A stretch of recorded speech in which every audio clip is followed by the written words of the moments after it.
Hello, good morning. എന്തുണ്ട് വിശേഷം? എല്ലാവർക്കും സുഖമല്ലേ? അത്ര സുഖമൊന്നുമില്ല എന്നല്ലേ പറയാൻ വന്നത്. ഓക്കെ, നോക്കാം. എന്തായാലും ഇന്ന് സുഖമുള്ള ദിവസമാണോ? ഇന്ന് എന്താണ് എനർജി നോക്കാം.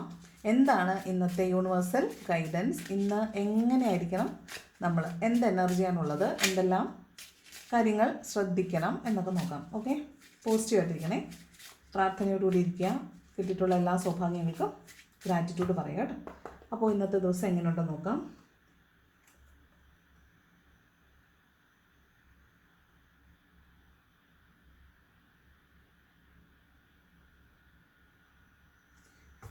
ഓക്കെ, നോക്കാം.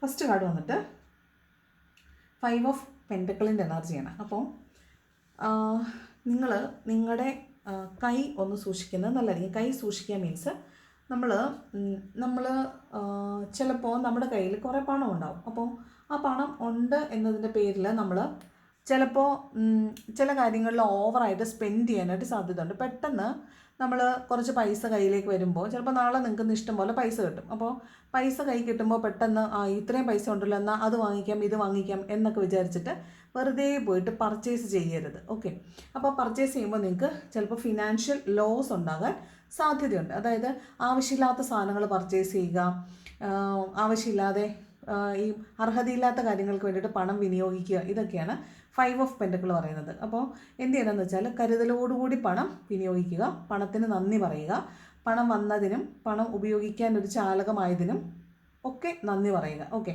അപ്പോൾ അതിന് ഹൈ എനർജിയാണെന്ന് അറിയാമല്ലോ. പണം എന്ന് പറയുന്നത് ഏറ്റവും ഹയർ എനർജിയാണ്. അപ്പോൾ ആ എനർജിയിൽ അലൈൻഡ് ആണെങ്കിൽ മാത്രമാണ് നമ്മളിലേക്ക് പണം വരുള്ളൂ. അപ്പോൾ നമ്മൾ അതിനോടൊരു ബാഡ് കർമ്മ ചെയ്യാൻ പാടില്ല. അപ്പോൾ ഇന്നേ ദിവസം പണം കൈകാര്യം ചെയ്യുമ്പോൾ വളരെയധികം സൂക്ഷിക്കണം. ഓക്കെ, പിന്നെ വെറുതെ ഒരു മാനസിക സമ്മർദ്ദമൊക്കെ തോന്നാനായിട്ട് സാധ്യതയുണ്ട്. ഒരു മെൻ്റലി അല്ലാത്തൊരു ഹെക്റ്റിക്കായിട്ട് തോന്നും, മാനസികമായിട്ട് വല്ലാത്ത സമ്മർദ്ദപ്പെടുക. അത് എന്തിനാണെന്ന് ചോദിച്ചാൽ ഇന്ന കാരണം കൊണ്ടാണെന്ന് പറയാൻ അറിയില്ലായിരിക്കും. പക്ഷേ എന്തൊക്കെയോ മാനസികമായിട്ടുള്ള സമ്മർദ്ദങ്ങൾ ഉണ്ടാകാൻ സാധ്യതയുണ്ട്. പിന്നെ നിങ്ങൾക്ക് പൈസയ്ക്ക് ആവശ്യം ഉണ്ടായിരിക്കാൻ സാധ്യതയുണ്ട്, പക്ഷേ പൈസ കയ്യിൽ കിട്ടിയിട്ടുണ്ടാവില്ല. അപ്പോൾ പണത്തിന് വേണ്ടിയിട്ട് നിങ്ങളിങ്ങനെ വെയിറ്റ് ചെയ്യുന്നുണ്ടാവും, പണത്തിന് വേണ്ടിയിട്ട് നിങ്ങൾ സീക്ക് ചെയ്യുന്നുണ്ടാവും. ആ പണം കിട്ടാത്തതിൻ്റെ പേരിലായിരിക്കും ചിലപ്പോൾ മാനസികമായിട്ടൊരു സമ്മർദ്ദം ഉണ്ടാകുന്നത്. ചിലപ്പോൾ ശാരീരികമായിട്ടുള്ള എന്തെങ്കിലും പ്രശ്നങ്ങളുണ്ടായിരിക്കും, അതിനുവേണ്ടി ഹോസ്പിറ്റലിലൊക്കെ പോകേണ്ടി വരും. അപ്പോൾ അതിന് വേണ്ടിയിട്ട് ചിലപ്പോൾ പൈസ ഇല്ലായിരിക്കും. അപ്പോൾ അതിന് വേണ്ടിയിട്ട് പണത്തിന് വേണ്ടിയിട്ട് വെയിറ്റ് ചെയ്യുക. അപ്പോൾ അത്തരത്തിൽ പണവുമായി ബന്ധപ്പെട്ട് ഒരു നല്ലതല്ലാത്തൊരു എനർജി, പണം നമ്മുടെ കയ്യിൽ നിന്ന് പോകുന്ന പോലുള്ള ഒരു എനർജി കാണുന്നുണ്ട്. അപ്പോൾ കരുതിയിരിക്കുക, സൂക്ഷിക്കുക, വിലപിടിപ്പുള്ള സാധനങ്ങൾ സൂക്ഷിക്കുക. പണം പണമായിട്ട് തന്നെ ആയിരിക്കണം നഷ്ടപ്പെടുന്നത് എന്ന് നിർബന്ധമില്ല. പണം അധിക മൂല്യമുള്ള വസ്തുക്കളായിരിക്കാം, അല്ലെങ്കിൽ പണം ആവശ്യമില്ലാതെ വിനിയോഗിക്കുന്നതായിരിക്കാം, അല്ലെങ്കിൽ തിരിച്ചു കിട്ടാത്ത വിധം പണം നമുക്ക് നഷ്ടപ്പെട്ടു പോകുന്നതാവാം. അപ്പോൾ അത്തരത്തിൽ പണത്തിൻ്റേതായ ഒരു നഷ്ടം ഇന്നുണ്ടാവുന്നതായിട്ട് കാണുന്നുണ്ട്. അതൊന്ന് സൂക്ഷിക്കുന്നത് നല്ലതായിരിക്കും. നെക്സ്റ്റ് വന്നിട്ട് 8 ഓഫ് സ്വോർഡിൻ്റെ എനർജിയാണ്. ഇത് നമ്മൾ വീണ്ടും ഈ ട്രാപ്പിലാവാന്നുള്ളതാണ്. ചിലപ്പോൾ മറ്റുള്ളവർ പറയുന്നത് കേട്ടിട്ട് നമ്മൾ ചില കാര്യങ്ങളിൽ ഇൻവെസ്റ്റ് ചെയ്യുക, മറ്റുള്ളവർ പറയുന്നത് കേട്ടിട്ട് നമ്മൾ എടുത്തു ചാടി ചില കാര്യങ്ങൾ ചെയ്യുക, അങ്ങനെ നമ്മൾ പെട്ടുപോകും, നമ്മൾ ട്രാപ്പിലായി പോകും, പിന്നെ നമുക്ക് അവിടെ നൂരിപ്പോരാൻ പറ്റത്തില്ല. അപ്പോൾ അത്തരത്തിൽ പെട്ടുപോകുന്നൊരു എനർജി ഉണ്ട്. അപ്പോൾ നിങ്ങൾ എന്ത് ചെയ്യണമെന്ന് വെച്ചാൽ നമ്മുടേതായ ചിന്ത എപ്പോഴും അവിടെ വേണം. ഇനി നമുക്ക് തന്നെ ഒരു നെഗറ്റീവ് ചിന്ത വന്നാൽ നമ്മൾ തന്നെ നമ്മളെ ട്രാപ്പിലാക്കാനും സാധ്യതയുണ്ട്. അപ്പോൾ അത്തരത്തിലുള്ള ട്രാപ്പിൽ ആകാൻ സാധ്യതയുണ്ട്, പെട്ടുപോവുക എന്നുള്ളൊരു എനർജിയാണ്. അത് നമ്മുടെ ചിന്തകൾ ഒന്നും കൂടെ ഷാർപ്പൺ ചെയ്താൽ നമുക്കതിൽ നിന്ന് ഒഴിവാക്കാൻ പറ്റും. എല്ലാത്തിനും ഒരു പോസിറ്റീവ് വശം ഒരു നെഗറ്റീവ് വശമുണ്ട്. അപ്പോൾ നമ്മളത് ഈ ഗൈഡൻസ് കേൾക്കുന്ന സമയത്ത് നമ്മൾ അതിനെക്കുറിച്ച് അതിൻ്റെ പോസിറ്റീവ് വശങ്ങൾ മാത്രം നമ്മൾ എടുത്തിരുന്നാൽ മതി. നെഗറ്റീവായ വശങ്ങൾ കേൾക്കുമ്പോൾ ഇങ്ങനെ സംഭവിക്കാൻ സാധ്യതയുണ്ടല്ലേ, എന്നാൽ പിന്നെ അങ്ങനെ ചെയ്യണ്ട എന്ന് വിചാരിച്ചാൽ അവിടെ പോസിറ്റീവായി. അപ്പോൾ ആ രീതിയിൽ മാത്രമേ നിങ്ങൾ ഇതിനെ ഈ റീഡിങ്സിനെയൊക്കെ എടുക്കാൻ പാടുള്ളൂ. അപ്പോൾ ഇവിടെ ഒരു ട്രാപ്പിൽ പെട്ട് നിൽക്കുന്ന ഒരു പെൺകുട്ടിയെ കാണാം. ഇത് ട്രാപ്പിലാകാന്ന് വെച്ചാൽ കോടതി നമുക്കെതിരെ ശിക്ഷ വിധിക്കുക, നമ്മൾ ട്രാപ്പിലാവുക, പിന്നെ തടവറയിലാവുക, അങ്ങനെയൊക്കെ അർത്ഥമുണ്ട്. രാത്രിയിൽ ഉറങ്ങാൻ പറ്റാത്ത വിധം നമ്മൾ ചിന്തയിൽ ഇങ്ങനെ ട്രാപ്പിലായിപ്പോയി, എന്നിട്ട് നമുക്ക് രാവിലെ എഴുന്നേൽക്കുമ്പോൾ അതിൻ്റെ ഹാങ് ഓവറിൽ നമ്മൾ കെട്ടിയിടപ്പെടുക, അങ്ങനെയൊക്കെ ഉണ്ട്. അതിനേക്കാളൊക്കെ നമുക്ക് സ്വന്തമായിട്ട് തീരുമാനം എടുക്കാൻ പറ്റാത്ത വിധം നമ്മൾ സ്റ്റക്കാണെങ്കിൽ നമ്മൾ ഇന്ന് എടുക്കേണ്ട തീരുമാനം, എൻ്റെ കാര്യം തീരുമാനിക്കേണ്ടത് ഞാൻ തന്നെയാണ്. അത് ഞാൻ തന്നെ തീരുമാനം എടുക്കും എന്ന് വിചാരിച്ച് നിങ്ങൾ മുന്നോട്ട് പോവുക. അപ്പോൾ ഈ കയ്യും കണ്ണുമൊക്കെ നിങ്ങൾക്ക് തന്നെ അഴിക്കാവുന്നതും ഈ പറഞ്ഞ ഈ വാളൊക്കെ എടുത്ത് മാറ്റിയിട്ട് നിങ്ങൾക്ക് മുന്നോട്ട് പോകാൻ പറ്റുന്നതുമേ ഉള്ളൂ. അപ്പോൾ എന്ത് സാഹചര്യം ഉണ്ടെങ്കിലും അതിനെ പോസിറ്റീവായിട്ടും നെഗറ്റീവായിട്ടും ഉണ്ടാവും. അതിലെ പോസിറ്റിവിറ്റി നമ്മൾ എടുക്കുക കേട്ടോ. അതാണ് 8 ഓഫ് സോഡിൻ്റെ എനർജി പറയുന്നത്. ദെൻ ഹൈ പ്രീസ്റ്റസിൻ്റെ എനർജിയാണ്. ഒരു സ്പിരിച്വൽ ലേഡിയെ കാണാൻ സാധ്യതയുണ്ട്. അവരിൽ നിന്ന് അവരെ കാണുമ്പോൾ തന്നെ ഒരു നിഗൂഢത നിങ്ങൾക്ക് ഫീൽ ചെയ്യാൻ സാധ്യതയുണ്ട്. ചിലപ്പം നിങ്ങളറിയാത്ത ചില രഹസ്യങ്ങളൊക്കെ അവരിൽ നിന്ന് നിങ്ങൾക്ക് അറിയാൻ പറ്റും. ചിലപ്പോൾ നിങ്ങൾ ഗൈഡൻസ് ഒക്കെ എടുക്കുന്നതായിരിക്കാം. അപ്പോൾ നിങ്ങളറിയാത്ത ചില കാര്യങ്ങൾ നിങ്ങൾക്ക് മുന്നിൽ വെളിവാകുന്നതായിരിക്കാം. ഇന്ന് നിങ്ങൾക്ക് തന്നെ നിങ്ങളുടെ ഉള്ളിലുള്ള മറ്റൊരു നിങ്ങളുണ്ട്. ആ നിങ്ങൾ ഇൻറ്റ്യൂട്ടീവാണ്, ഹൈലി ഇൻറ്റ്യൂട്ടീവാണ്. അപ്പോൾ ആ ഒരു ഇന്നർ സെൽഫിനോട് നിങ്ങൾ സംസാരിക്കാൻ ശ്രമിക്കുക. അവിടെ നിങ്ങൾക്ക് ഒത്തിരി ചോദ്യങ്ങൾക്കുള്ള ഉത്തരവുണ്ട്. നിങ്ങളുടെ ചോദ്യങ്ങൾ നിങ്ങൾ ഈ ഇന്നർ വോയിസ് പറയുന്നത് കേൾക്കാതെ നിങ്ങൾ പുറമേ അന്വേഷിച്ച് നടക്കുന്നത് കൊണ്ടാണ് പല ചോദ്യങ്ങൾക്കും നിങ്ങൾക്ക് ഉത്തരം കിട്ടാത്തത്. നിങ്ങളൊന്ന് ശാന്തമായിട്ടിരുന്ന് നിങ്ങളുടെ ഉള്ളിലേക്ക് തന്നെ നോക്കിക്കൊണ്ട് നിങ്ങൾ ആ ചോദ്യം ആവർത്തിക്കുകയാണെങ്കിൽ അതിനുള്ള ഉത്തരവും നിങ്ങളുടെ ഉള്ളിൽ തന്നെയുണ്ട്. ഒരു ഇൻറ്റ്യൂഷനായിട്ട് നിങ്ങൾക്കത് കിട്ടുന്നുണ്ട്. നിങ്ങൾ അതിനെ വിശ്വസിച്ച് മുന്നോട്ട് പോയാൽ മാത്രം മതി. കാരണം നിങ്ങളുടെ സെൽഫിനെ, നിങ്ങളുടെ ആത്മാവിനെ നിങ്ങളോളം അറിയാൻ വേറെ ആർക്കും പറ്റത്തില്ല. അപ്പോൾ എന്താണ് വരുന്നത്, എന്താണ് നടക്കുന്നതെന്ന് നിങ്ങളുടെ സോളിന് നല്ല വ്യക്തമായിട്ടറിയാം. അതിനനുസരിച്ച് ഉള്ള മാർഗ്ഗനിർദ്ദേശം അത് തരും. അതൊന്ന് കേട്ട് അനുസരിച്ചാൽ മാത്രം മതി. അപ്പം അത് ഇന്ന് ചെയ്യണം. നിങ്ങളുടെ ഇൻറ്റ്യൂഷനെ നിങ്ങൾ ശ്രദ്ധിക്കണം. നിങ്ങൾക്ക് അറിയാത്ത എന്തൊക്കെയോ രഹസ്യങ്ങൾ ഇന്ന് വെളിവാകാൻ പോകുന്നുണ്ട്. അതുപോലെ നിങ്ങളിന്ന് ഹൈലി സ്പിരിച്വൽ ആയിട്ടുള്ള ഒരു ആളുമായിട്ട്, ഒരു ലേഡിയുമായിട്ട് സമ്പർക്കപ്പെടാൻ സാധ്യതയുണ്ട്. ഒരു ഗൈഡൻസ് എടുക്കാൻ സാധ്യതയുണ്ട്. അതുപോലെ നിങ്ങൾക്ക് ചിലപ്പോൾ വളരെ നിങ്ങൾക്കൊട്ടും പ്രതീക്ഷിക്കാത്ത ചില ഇൻഡ്യൂഷൻസ്, അതായത് വൈകുന്നേരം നടക്കുന്ന കാര്യങ്ങൾ രാവിലെ തന്നെ നിങ്ങൾക്ക് തോന്നുക, അതേ കാര്യങ്ങൾ വൈകുന്നേരം നടക്കുക, അല്ലെങ്കിൽ നിങ്ങൾ മനസ്സിൽ വിചാരിക്കുന്ന ആളുകൾ നിങ്ങൾ വിചാരിച്ചു കഴിഞ്ഞാൽ ഉടനെ നിങ്ങൾ ഫോൺ വിളിക്കുക, ഇങ്ങനെയുള്ള കുറേ മിസ്റ്റീരിയസ് ആയിട്ടുള്ള കാര്യങ്ങൾ ഇന്ന് നടക്കാൻ സാധ്യതയുണ്ട് കേട്ടോ. അതാണ് ഹൈ പ്രീസ്റ്റസിൻ്റെ എനർജി പറയുന്നത്. ഒരു മൂഡ് സ്വിങ്സ് ഒക്കെ തോന്നാൻ സാധ്യതയുണ്ട്.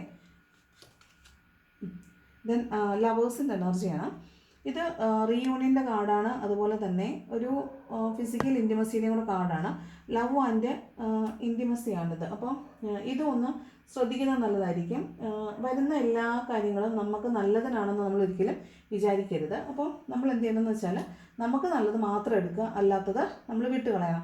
ഇവിടെ ലവേഴ്സിൻ്റെ എനർജി റീയൂണിയൻ ആഗ്രഹിച്ച് നിൽക്കുന്ന ആളുകളെ സംബന്ധിച്ച് ചിലപ്പോൾ ഇന്ന് റീയൂണിയൻ ഉണ്ടാകാൻ സാധ്യതയുണ്ട്. നിങ്ങൾ ഈക്വലായിട്ട് എഫേർട്ട് ഇട്ടിട്ടുള്ള കാര്യങ്ങളിൽ ഈക്വൽ റിവാർഡ് കിട്ടിയിട്ടില്ല എന്നാണ് നിങ്ങളുടെ പരാതിയെങ്കിൽ അവിടെ നിങ്ങൾക്ക് ഇന്നൊരു ഈക്വൽ പരിഗണന, സ്നേഹം, റിവാർഡൊക്കെ കിട്ടാനായിട്ട് സാധ്യതയുണ്ട്. പിന്നെ ഒരു ലവേഴ്സിൻ്റെ കാർഡ് എന്ന് പറഞ്ഞാൽ ശരിക്കും ഒരു ലവ് ആൻഡ് സെക്ഷുവാലിറ്റിയുടെ കാർഡ് തന്നെയാണ്. അവിടെ ഒരു ഫിസിക്കൽ ഇൻറ്റിമസിയൊക്കെ ഉണ്ടാകാനുള്ള സാധ്യത കൂടുതലാണ്. ദെൻ ഇതൊരു സോൾമേറ്റ് കാർഡുമാണ്, പാസ്റ്റ് ലൈഫിൻ്റെ കാർഡും കൂടിയാണ്. അപ്പോൾ പാസ്റ്റ് ലൈഫ് സോൾമേറ്റ് ആയിട്ടുള്ള ആരെങ്കിലും നിങ്ങൾ ചിലപ്പോൾ ഇന്ന് മീറ്റ് ചെയ്യുന്നുണ്ടാകും. ചിലപ്പോൾ നിങ്ങളുടെ പേഴ്സൺ എന്ന് പറയുന്നത് നിങ്ങളുടെ സോൾമേറ്റ് ആണെന്ന് ചിലപ്പോൾ നിങ്ങൾക്ക് ഇന്ന് മനസ്സിലാവുന്നതാവാനും സാധ്യതയുണ്ട് കേട്ടോ. ദെൻ ഡെത്ത് കാർഡാണ് വന്നിട്ടുള്ളത്. അപ്പോൾ ഒരു ട്രാൻസ്ഫർമേഷനാണ്. ഒരു ഡെത്ത് എന്ന് പറയുന്നത് ചിലപ്പോൾ നിങ്ങൾക്ക് ആവശ്യമില്ലാത്ത ചില എനർജീസ് നിങ്ങളിൽ നിന്ന് വിട്ടുപോകുന്നതാവാൻ സാധ്യതയുണ്ട്. അപ്പോൾ നിങ്ങൾക്ക് ആവശ്യമില്ല എന്ന് നിങ്ങൾക്ക് തന്നെ ഉറപ്പുള്ള കാര്യങ്ങളെ നിങ്ങളായിട്ട് തന്നെ വേണ്ടെന്ന് വെക്കുന്നതാണ് നല്ലത്. അതിനുള്ള ഇൻഡ്യൂഷൻ നിങ്ങൾക്ക് ഇന്ന് കിട്ടും. ഇനി അതിന് നിങ്ങൾക്ക് പറ്റുന്നില്ല എങ്കിൽ അതിനുള്ള സാഹചര്യങ്ങൾ യൂണിവേഴ്സായിട്ട് ഒരുക്കും. അപ്പോൾ നിങ്ങൾ അതിനോട് സഹകരിച്ച് പോയാൽ മാത്രം മതി. ഇവിടെ ഡെത്ത് കാർഡ് പറയുന്നത് നിങ്ങളിലൊരു വലിയ പരിവർത്തനം നടക്കുന്നു എന്നാണ്. അതായത് നിങ്ങൾക്ക് മുമ്പ് വളരെ പ്രിയപ്പെട്ടായിരുന്ന പല കാര്യങ്ങളും ഇപ്പം നിങ്ങൾക്ക് വളരെ പ്രിയപ്പെട്ടതായിരിക്കണം എന്ന് നിർബന്ധം ഇല്ല. നിങ്ങൾ വളരെയധികം സംസാരിച്ചിരുന്ന ആളുകളോട് നിങ്ങളിപ്പം വളരെയധികം സംസാരിക്കുന്നുണ്ടാവണം നിർബന്ധം ഇല്ല. നിങ്ങൾക്ക് വളരെ പ്രിയപ്പെട്ട അല്ലെങ്കിൽ ഇഷ്ടമായിരുന്ന കാര്യങ്ങൾ ഇപ്പോൾ ഇഷ്ടമുള്ളതാവണമെന്ന് നിർബന്ധമില്ല. കാരണം അതൊക്കെ നിങ്ങൾക്ക് നിങ്ങളുടെ എനർജിനെ സ്ക്വീസ് ചെയ്തിരുന്ന കാര്യങ്ങളാണെങ്കിൽ അതിനെല്ലാം യൂണിവേഴ്സ് നിങ്ങളിൽ നിന്ന് മാറ്റിയിട്ടുണ്ട്. അപ്പോൾ ആ ഒരു പരിവർത്തനത്തിൽ നിങ്ങൾ ഭാഗമാവുക, പരിവർത്തനത്തെ നിങ്ങൾ അംഗീകരിക്കുക എന്നുള്ളതാണ്. നിങ്ങൾക്ക് ഇന്നത് മനസ്സിലാവും. ഞാൻ ഒരുപാട് മാറിപ്പോയി, ഞാൻ മുമ്പ് സമയം സ്പെൻഡ് ചെയ്തിരുന്ന ഒരുപാട് കാര്യങ്ങളിൽ നിന്ന് ഞാൻ മാറി വേറെ എന്തൊക്കെയോ കാര്യങ്ങൾ ചെയ്തുകൊണ്ടിരിക്കുകയായിരുന്നു. ഇപ്പോൾ വീണ്ടും ഞാൻ പഴയ ട്രാക്കിലേക്ക് വന്നു എന്നൊക്കെ ചിലപ്പോൾ നിങ്ങൾക്കിന്ന് മനസ്സിലാവുന്നുണ്ടാവും. അപ്പോൾ അതായത് നിങ്ങളിലെ കുറേ കാര്യങ്ങൾ ഡെത്തായി പോയി എന്നുള്ളതാണ്. ഇത് ഒരു കാർമിക്കായിട്ടുള്ള ഇതിൻ്റെ എൻഡാണ് കേട്ടോ. ഒരു കാർമിക് സൈക്കിളിൻ്റെ എൻഡും കൂടിയാണ്. അതായത് ഏതൊരു പാതയിലൂടെയാണോ നിങ്ങൾ വന്നുകൊണ്ടിരുന്നത് അവിടെ ഒരു പരിവർത്തനം സംഭവിച്ച് നിങ്ങൾ അതിൻ്റെ അടുത്ത തലത്തിലേക്കൊക്കെ മാറിപ്പോകുന്നതായിട്ടാണ് കാണുന്നത്. ദെൻ എംപ്രസിൻ്റെ എനർജിയാണ്. വളരെ ഭംഗിയായിരിക്കും നിങ്ങളെ ഇന്ന് കാണാൻ. അതുപോലെ നിങ്ങൾ വളരെ ഭാഗ്യമുള്ള ആളായിരിക്കും. തൊട്ടതെല്ലാം പൊന്നാവുക, അതുപോലെ വളരെ നന്നായിട്ട് അണിഞ്ഞൊരുങ്ങി നടക്കുക, പിന്നെ എന്താണെന്ന് വെച്ചാൽ ലക്ക് ഉണ്ടാവുക, നിങ്ങൾ പറയുന്നതെല്ലാം നടക്കുക, നിങ്ങൾ ആഗ്രഹിക്കുന്ന കാര്യങ്ങളൊക്കെ നടക്കുക, അങ്ങനെയുള്ളൊരു എനർജിയാണെന്ന് എംപ്രസിൻ്റെ എനർജി എന്ന് പറയുന്നത്. ഓക്കെ, നിങ്ങളായിരിക്കും ഇന്ന് സെൻറ്റർ ഓഫ് അട്രാക്ഷൻ എന്ന് പറയുന്നത്. മറ്റാളുകൾ നിങ്ങളെ കാണുമ്പോഴത്തേക്കും ഈ കൊള്ളാലോ എന്ന് പറയുന്നൊരു എനർജിയാണ് കേട്ടോ. പിന്നെ 7 ഓഫ് കപ്സിൻ്റെ എനർജിയാണ്. ഇവിടെ പല മൾട്ടിപ്പിൾ ആക്ടിവിറ്റീസാണ്. അതായത് നിങ്ങൾ ഏറ്റെടുത്ത പുതിയ പുതിയ കാര്യങ്ങൾ നിങ്ങൾ വളരെ ഭംഗിയോടുകൂടി ചെയ്യുന്നുണ്ടായിരിക്കും. അപ്പോൾ അത് എന്ന് പറയുന്നത് നിങ്ങളെ സംബന്ധിച്ച് എക്സ്ട്രാ എഫേർട്ടാണ്. നിങ്ങൾ എല്ലാ ദിവസവും ചെയ്യുന്നതല്ലാത്ത കുറേ ജോലികളായിരിക്കും അത്. എന്നാലും നിങ്ങൾ അതിൽ വളരെയധികം ശോഭിക്കുന്നതായിട്ട് കാണുന്നുണ്ട്. നിങ്ങൾക്ക് അവിടെയെല്ലാം നിങ്ങളുടേതായ പങ്ക്, നിങ്ങളുടേതായ ഒരു റോള് ചെയ്യാനുണ്ട്. അതെല്ലാം നിങ്ങൾ കൃത്യമായിട്ട് ചെയ്യുന്നതായിട്ടും കാണുന്നുണ്ട്. പിന്നെ ഇവിടെ നിങ്ങൾ വീടുമായി ബന്ധപ്പെട്ടിട്ടുള്ള എന്തെങ്കിലും പുതിയ പുതിയ സാധനങ്ങളൊക്കെ പർച്ചേസ് ചെയ്യാനായിട്ട് പോകുന്നുണ്ടായിരിക്കും. അതുപോലെ എന്തെങ്കിലും പർച്ചേസ് ചെയ്യാനായിട്ട്, അതുപോലെ വീടുമായി ബന്ധപ്പെട്ടിട്ടുള്ള എന്തെങ്കിലും കാര്യങ്ങൾ, വീടിന് വേണ്ടിയിട്ട് ചിട്ടി പിടിക്കുക, അല്ലെങ്കിൽ ലോൺ അടയ്ക്കുക, ബാങ്കിൽ പോയി ലോൺ ശരിയാക്കുക, പിന്നെ വീട് പോയി കാണുക, വീടുമായി ബന്ധപ്പെട്ടിട്ടുള്ള ഒരു തീരുമാനത്തിലേക്ക് എത്തുക, അങ്ങനെയുള്ള കാര്യങ്ങളൊക്കെ നടക്കുന്ന ദിവസമായിരിക്കും 7 ഓഫ് കപ്സ്. അതായത് എന്നും ചെയ്യുന്നതല്ലാത്ത മറ്റു പല കാര്യങ്ങളിലും നിങ്ങളിന്ന് വ്യാപൃതരായിരിക്കും. ചിലപ്പോൾ മൾട്ടി ടാസ്കിങ് ആയിരിക്കും, മൾട്ടിപ്പിൾ ഓപ്പർച്യൂണിറ്റീസ് ഉണ്ട്, മൾട്ടിപ്പിൾ പ്രയോറിറ്റീസ് ഉണ്ട്, മൾട്ടിപ്പിൾ ചോയ്സസ് ഉണ്ട്. അപ്പോൾ അതുമായി ബന്ധപ്പെട്ട് ഒന്നിൽ മാത്രമല്ല ഇന്ന് കോൺസെൻട്രേഷൻ, പല കാര്യങ്ങളിൽ നിന്ന് കോൺസെൻട്രേഷൻ ഉണ്ടായിരിക്കും. മൾട്ടി ടാസ്കിങ് ആയിരിക്കും, പല ജോലികൾ ഒരേ സമയം ചെയ്യാനൊക്കെ പറ്റും. അതാണ് 7 ഓഫ് കപ്സ് എന്ന് പറയുന്നത്. ദെൻ ഇത് 9 ഓഫ് സോഡ് എന്നുള്ള എനർജിയാണ്. ഇത് നിങ്ങൾക്ക് മുന്നോട്ട് പോകണമെന്ന് ആഗ്രഹമുണ്ട്, പക്ഷേ നിങ്ങൾക്കൊരു തീരുമാനത്തിലെത്താൻ പറ്റുന്നില്ല. നിങ്ങൾ മാനസികമായിട്ട് സമ്മർദ്ദപ്പെട്ടിട്ടാണുള്ളത്, നിങ്ങൾ കൈകൾ കെട്ടിയിട്ടുള്ള അവസ്ഥയിലാണ്, നിങ്ങൾക്ക് മുന്നോട്ട് പോകാൻ പറ്റുന്നില്ല. കാരണം നിങ്ങളുടെ ചിന്താഭാരത്താൽ നിങ്ങൾക്ക് ഒന്നും ചെയ്യാൻ പറ്റുന്നില്ല എന്നുള്ളതാണ്. ഇത് മെൻ്റൽ പ്രഷർ കൊണ്ട് മാത്രമാണ് സംഭവിക്കുന്നത്. നിങ്ങളതിനെ ഒന്ന് ലെറ്റ് ഗോ ചെയ്യുകയും അതുപോലെ ഒന്ന് ഈസി ഗോയിങ് ആയിട്ട് വിടുവാണെങ്കിൽ നിങ്ങൾക്ക് നല്ല സുഖമായിട്ട് വേറെ തീരുമാനം എടുത്ത് മുന്നോട്ട് പോകാനായിട്ട് സാധിക്കും. നിങ്ങളിങ്ങനെ കണ്ണും തലയും കൈയും ഒക്കെ കെട്ടി വെച്ചിട്ട് ഇങ്ങനെ വെറുതെ ഇരിക്കേണ്ട ആവശ്യം ഇല്ല. നിങ്ങളൊന്ന് സ്മൂത്തായിട്ട് ഒന്ന് ലൈറ്റ് ഹാർട്ടഡ് ആയിട്ട് ഇരുന്ന് ചിന്തിച്ചാൽ നിങ്ങൾക്ക് നിങ്ങളുടെ എല്ലാ ചോദ്യങ്ങൾക്കും ഉത്തരം കിട്ടുമെന്നാണ് ഈ 9 ഓഫ് സോഡിൻ്റെ എനർജി പറയുന്നത്. ദെൻ പേജ് ഓഫ് വാണ്ടാണ്. അപ്പോൾ നിങ്ങൾക്ക് വളരെ പ്രിയപ്പെട്ട കാര്യങ്ങൾക്ക് വേണ്ടിയിട്ട് നിങ്ങൾ സമയം സ്പെൻഡ് ചെയ്യുക, അതിനെ ഓർത്തുകൊണ്ടിരിക്കുക, നിങ്ങൾക്ക് ഏറ്റവും പ്രിയപ്പെട്ടതായിരുന്ന പല കാര്യങ്ങളെയും കുറിച്ച് ആലോചിച്ച് മിസ് ചെയ്തിരിക്കുക, അതിനെക്കുറിച്ചുള്ള ഓർമ്മകളിലിരിക്കുക, അത് വീണ്ടും വന്നിരുന്നെങ്കിലെന്ന് ആഗ്രഹിക്കുക, അതുമായി ബന്ധപ്പെട്ടുള്ള ഫോട്ടോസ് വീഡിയോസൊക്കെ സ്ക്രോൾ ചെയ്യുക, അവരെ പിന്തുടരുക, അവരുടെ ലാസ്റ്റ് സീൻ നോക്കുക, അതൊക്കെയാണ് ഈ പേജ് ഓഫ് വാണ്ട് എന്ന് പറയുന്നത്. ആ നിങ്ങളുടെ പാഷൻ എന്തായിരുന്നോ അതിനെ വീണ്ടും വീണ്ടും ചേസ് ചെയ്ത് പോവുക എന്നുള്ളതാണ്. ക്വീൻ ഓഫ് വോൺസ് ആണ്. അപ്പോൾ ഇവിടെ നിന്നെല്ലാം നിങ്ങൾ ഒരു പടി മുകളിലേക്ക് പോകുന്നു എന്നുള്ളതാണ്. ആ ഡെത്ത് കാർഡ് തന്നെയാണ് പറയുന്നത്. നിങ്ങൾ ഇതെല്ലാമാണ് എല്ലാ ദിവസവും ചെയ്യുന്നതെങ്കിൽ ഇന്നും നിങ്ങളത് ചെയ്യുന്നുണ്ട്. പക്ഷേ ഒരു പ്രാവശ്യമൊക്കെ ചെയ്ത് കഴിയുമ്പോഴത്തേക്ക് നിങ്ങൾക്ക് ഞാനിതന്നെയാണ് ഞാൻ ഇതൊക്കെ ചെയ്യുന്നത് എന്ന് തോന്നിയിട്ട് നിങ്ങൾ തന്നെ ഇതിൽ നിന്നൊരു മാറ്റം ആഗ്രഹിക്കുന്നു, നിങ്ങൾ തന്നെ ഇതിൽ നിന്ന് മാറി ചിന്തിക്കുന്നു എന്നുള്ളതാണ് ഈ ക്വീൻ ഓഫ് വോൺസിൻ്റെ എനർജി പറയുന്നത്. അതായത് നിങ്ങളുടെ ചിന്തകൾ, നിങ്ങളുടെ ചിന്താശൈലി, നിങ്ങളുടെ ചിന്താധാരയൊക്കെ മാറിപ്പോകുന്നതായിട്ടും നിങ്ങളുടെ ചിന്തകൾ മറ്റൊരു തലത്തിലേക്ക് പോകുന്നതായിട്ടും നിങ്ങൾ മറ്റൊരു പേഴ്സണാലിറ്റി ആയിട്ട് മാറുന്നതുമാണ്. ഇത് ശരിക്കും ഒരു ട്രാൻസ്ഫോർമേഷനാണ്. പണ്ടുണ്ടായിരുന്ന നിങ്ങളിൽ നിന്ന് എൻറ്റയർലി ഡിഫറെൻ്റ് ആയിട്ടുള്ള ഒരു പേഴ്സണാലിറ്റി ആയിട്ട് നിങ്ങളിപ്പോൾ മാറിയിട്ടുണ്ടാവും. അപ്പോൾ ആ രീതിയിലുള്ള എനർജിയിലാണ് നിങ്ങളിന്ന് ഉള്ളത്. അപ്പോൾ ആ എനർജി നിങ്ങൾ കാത്തു സൂക്ഷിക്കണം എന്നാണ് പറയുന്നത്. ഓക്കെ, അപ്പോൾ ഇവിടെ ശരിക്കും പറഞ്ഞാൽ എന്താണെന്ന് വെച്ചാൽ നിങ്ങൾക്ക് ഒരുപാട് ഓപ്പർച്യൂണിറ്റീസ് ഇന്ന ദിവസം വരുന്നുണ്ടായിരിക്കും. നിങ്ങൾക്ക് അതുപോലെ നിങ്ങൾക്ക് പ്രിയപ്പെട്ട ചില ആളുകളെ നിങ്ങൾക്ക് ഇന്ന് മിസ്സ് ചെയ്യുന്നതായിട്ട് നിങ്ങൾക്ക് ഫീൽ ചെയ്യാൻ സാധ്യതയുണ്ട്. അതുപോലെ രാത്രികളിൽ ഉറക്കമില്ല, ചിലപ്പം രാത്രി അസുഖമൊക്കെ ആയതുകൊണ്ട് ഉറങ്ങാതിരിക്കുന്ന കുറേ ആളുകളുണ്ടാവും. രാത്രി ദുസ്വപ്നം കണ്ടിട്ട് എഴുന്നേറ്റിരിക്കുന്ന ആളുകളുണ്ടാവും. വളരെയധികം ചിന്തകളിൽ ഇങ്ങനെ ഇരുന്നിട്ട് അല്ലെങ്കിൽ രാത്രി മുഴുവൻ കിടന്ന് കരഞ്ഞിട്ട് ഉറങ്ങാതിരുന്ന ആളുകളുണ്ടാവും. അപ്പോൾ അങ്ങനെയുള്ള ആളുകളൊക്കെ രാവിലെ ആ ഒരു മൂഡ് സ്വിങ്സിലും ആ ഒരു ഹാങ് ഓവറിലും ഒക്കെ ആയിരിക്കും. രാവിലെ എഴുന്നേൽക്കുമ്പോൾ തന്നെ ആകെ മാനസികമായിട്ടും ശാരീരികമായിട്ടും ഒക്കെ സമ്മർദ്ദപ്പെട്ടിട്ടായിരിക്കും ഉള്ളത്. അപ്പോൾ നിങ്ങളെ സംബന്ധിച്ച് ഒരു പുതിയ തുടക്കം വരുന്നുണ്ട് എന്നാണ് പറയുന്നത്. മജീഷ്യൻ്റെ എനർജിയാണ്. നിങ്ങളെ സംബന്ധിച്ച് ഒരു പുതിയ തുടക്കം നിങ്ങളിലേക്ക് വരുന്നുണ്ട്. നിങ്ങൾ നന്നായിട്ട് പ്രാർത്ഥിക്കുക, നന്നായിട്ട് മാനിഫെസ്റ്റ് ചെയ്യുക. എന്താണോ നിങ്ങളുടെ ലൈഫിൽ നിങ്ങൾക്ക് വേണ്ടത് അത് ശരിക്കും നിങ്ങൾക്ക് ആവശ്യമുണ്ടോ ഒന്ന് ആലോചിച്ചതിന് ശേഷം നിങ്ങൾ അത് മതി എന്ന് തീരുമാനിക്കുന്ന നിമിഷം മുതൽ അതിനുവേണ്ടി ആത്മാർത്ഥമായിട്ട് പ്രാർത്ഥിക്കുക എന്നുള്ളതാണ്. അപ്പോൾ നിങ്ങൾക്ക് അതിനുള്ള ഒരു സൊല്യൂഷൻ തീർച്ചയായിട്ടും യൂണിവേഴ്സായിട്ട് നിങ്ങൾക്ക് തരും. ഓക്കെ, അപ്പോൾ ഇതാണ് ഇന്നത്തെ ഒരു ജനറൽ റീഡിംഗ് എന്ന് പറയുന്നത്. ഓക്കെ, എന്താണ് ഏഞ്ചൽസിൻ്റെ ഗൈഡൻസ് നോക്കാം. എന്താണ് ഏഞ്ചൽസ് തരുന്ന ഗൈഡൻസ്? എന്താണ് ഏഞ്ചൽസ് തരുന്ന ഗൈഡൻസ്?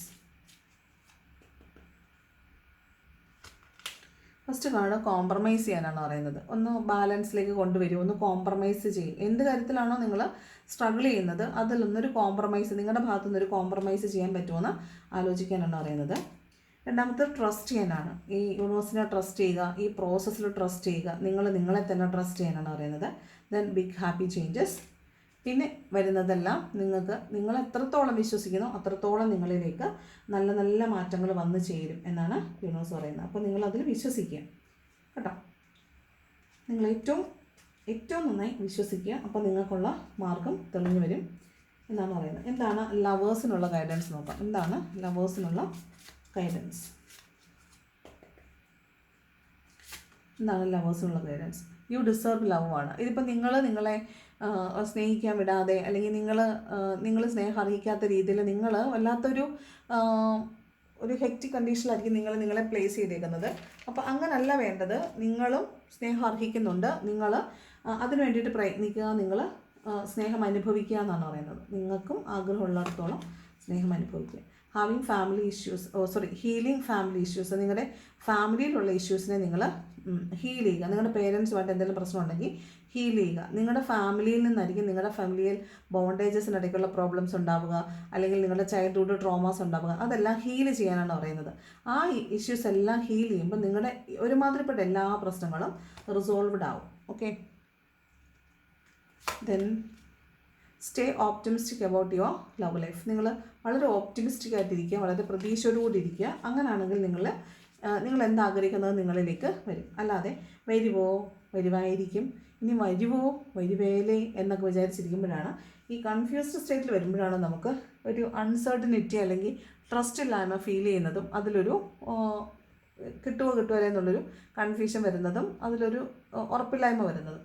അപ്പോൾ അങ്ങനെയല്ല, പൂർണ്ണമായും വിശ്വസിക്കുക, അതിന് വേണ്ടിയിട്ട് വർക്ക് ചെയ്യുക. അപ്പോൾ അത് നടക്കുമെന്നാണ് യൂണിവേഴ്സ് നമുക്ക് തരുന്ന ഗൈഡൻസ്. അപ്പോൾ ഇതാണ് ഇന്നത്തെ റീഡിങ് ഇഷ്ടപ്പെട്ടാൽ ലൈക്ക് ചെയ്യുക, ഇഷ്ടപ്പെട്ടില്ലെങ്കിൽ ഡിസ്ലൈക്ക് ചെയ്യുക. കമൻറ്റ് ചെയ്യാൻ ഇഷ്ടമുള്ളവർ കമൻറ്റും കൂടെ ചെയ്യണം. സബ്സ്ക്രൈബ് ചെയ്താണെന്നവർ സബ്സ്ക്രൈബ് ചെയ്യണം. ഹൈപ്പ് ചെയ്യാത്തവർ ഹൈപ്പ് ചെയ്യണം. പിന്നെ വീഡിയോ കണ്ടതിന് നന്ദി. Thank you so much. ഇന്ന് നല്ലൊരു ദിവസം ആശംസിക്കുന്നു.